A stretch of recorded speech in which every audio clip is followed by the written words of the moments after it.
Gue nggak mau hitung-hitungan sama anak gue bukan aset. Kalau misalkan dia tumbuh dan dia tidak menyayangi ibu dan bapaknya, itu pilihan dia. Itu pilihan dia. Gue sih sudah sedia uang buat panti jompo aja untuk ngurus diri gue sendiri. Lu pribadi ya. Tanpa perlu mengharapkan apapun dari anak lu ya. Iya, karena anak gue tuh kemauan gue. Oke, anak itu bukan aset. Ya, gue setuju kalau anak itu memang bukan aset. Kalau kata orang dulu kan banyak anak, banyak rezeki. Sebenarnya menurut gue kalimat itu bukan berarti banyak anak, banyak rezeki. Tapi lebih kepada harusnya ketika kita memiliki tanggung jawab, yaitu anak, kita lebih rajin bekerja, lebih keras lagi untuk bekerja, mendapatkan pundi-pundi uang gitu kan. Makanya bisa dibilang makin banyak anak, makin banyak rezekinya. Mungkin cara berpikirnya aja yang harusnya, yang benernya seperti itu gitu. Cuman kebanyakan orang yang bermasalah kan cuman pengen punya anaknya doang, ngurusnya nggak mau.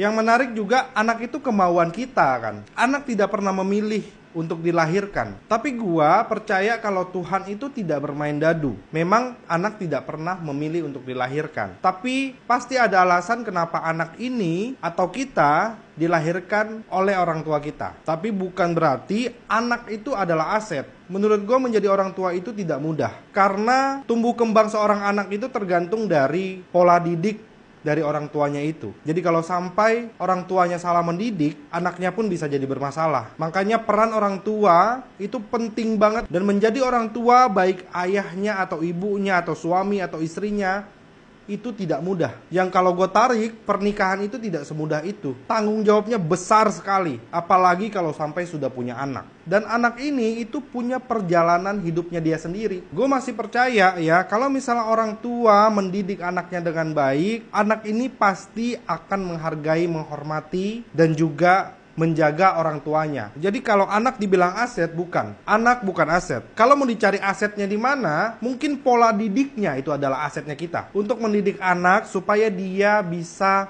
menghargai semua orang, termaksud orang tuanya, menyayangi orang tuanya, mengasihi orang tuanya, menjadi orang hebat yang bermanfaat untuk orang tuanya dan juga orang-orang di sekitarnya. Oke, menurut kalian anak itu aset atau bukan? Terus kalau gitu kenapa kita harus punya anak? Coba kalian tulis di komen ya. Jangan lupa follow ya.